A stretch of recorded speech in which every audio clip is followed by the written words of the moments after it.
మేము వికారాబాద్ నుంచి వచ్చామండి. నా పేరు సావిత్రి. నేను కూడా ఒక కళాకారుని ఇక్కడ.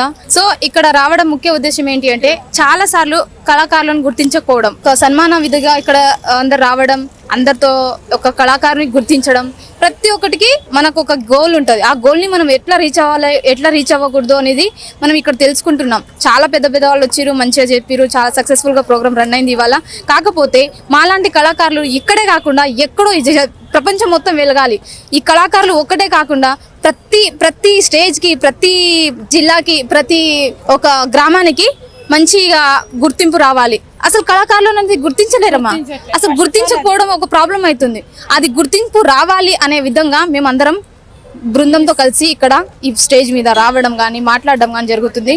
చాలా హ్యాపీ. కాకపోతే మమ్మల్ని ఈ విధంగా మనల్ని ఒక కళాకారుగా గుర్తించి మంచి పేరుగా మనం గుర్తిస్తారని మనస్ఫూర్తిగా కోరుకుంటున్నాము. అంటే గత ప్రభుత్వంలో మీకు ఉద్యోగాలు ఇవ్వలేదు అని వాపోతున్నారు. ఇప్పుడు ప్రభుత్వం వచ్చి సంవత్సరం అవుతుంది కదా, ఖచ్చితంగా మీకు న్యాయం జరుగుతుంది అనుకుంటున్నారా? ఖచ్చితంగా జరగాలి. ఎందుకంటే ఇప్పుడు వెన్నెల మేడం కూడా వచ్చారు. మా మాటల్ని ఒక కట్టుబాటుగా నడుచుకుంటానని మాట ఇచ్చారు. అదే మాకు చాలు. అది మాట ప్రకారం నడుస్తుందని మాకు కూడా గట్టి కోరిక ఉంది, గట్టి నమ్మకం ఉంది. దానిపైన అందరూ మేము కూడా స్పందిస్తూనే మాట్లాడుతున్నాము. దాని గురించి మేము చెప్పాలంటే మేడం అంతా సీఎం సార్ కి చెప్పడం కూడా జరుగుతుంది. ఎందుకంటే మాకు న్యాయం జరిగేంత వరకు మేము పోరాడుతూనే ఉంటాం. కళాకారులను గుర్తించాలని చెప్తూనే ఉన్నాం ఇప్పటికీ. మీరు డాన్స్ చేస్తారా, సాంగ్ పాడతారా? నేను సావిత్రి సింగర్ అండి. సాంగ్స్ పాడుతుంటాను. మనిషికి ఒకటే అని ఉండదు, డాన్స్ చేయొచ్చు, సాంగ్ చేయొచ్చు, కానీ మెయిన్ ఇంపార్టెన్స్ అయితే సాంగ్స్ కి ఇస్తాను. పాడుతూ పాటు డాన్స్ కూడా చేయడం జరుగుతుంది. ఒక సాంగ్ పాడగలుగుతారా? 3 రంగుల జెండా పట్టి సింగపోలే కల్లి నాడే ఒక్కడే కాంగ్రెస్ సూర్యుడు, మారేవంతన్న నిక్కపోలుగా మనచే మనగాడు, ఇందిరమ్మ దివినతోని సోనియమ్మ దివినతోని అడుగులు ముందుకి వేసినాడే, మారేవంతన్న ముందు కడుగి వేసి నిల్చాడే. ఓకే, గత ప్రభుత్వంలో ఏమీ జరగలేదు.